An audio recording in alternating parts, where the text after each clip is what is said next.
1099 সালের জুলাইয়ের 15 তারিখ, আজকে থেকে 925 বছর আগের কথা।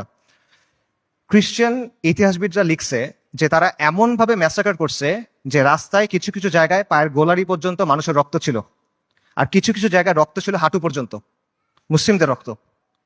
এবং তারা জেরুজালেম পর্যন্ত যাওয়ার সময় যতগুলো শহর পার হয়েছে প্রত্যেকটা শহরে ম্যাসাকার করছে, রেপ করছে, লুট করছে, আর্সন করছে, আগুন লাগাই দিছে।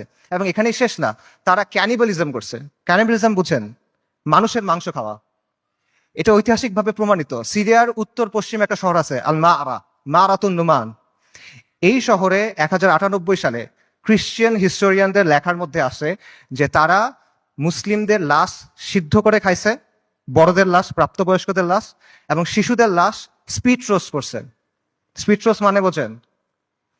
একটা বড় লোহার শিক থাকে, সেই শিকের মধ্যে একটা জন্তুকে এফোর ওফর করা হয়, মনে করেন একটা কবুতর বা একটা মুরগি।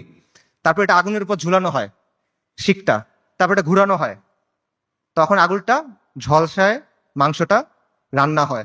আপনারা অনেক সময় দেখবেন যে গ্রিল চিকেন এভাবে রান্না করে। এইভাবে মুসলিমদের শিশুদের রান্না করে খাইছে।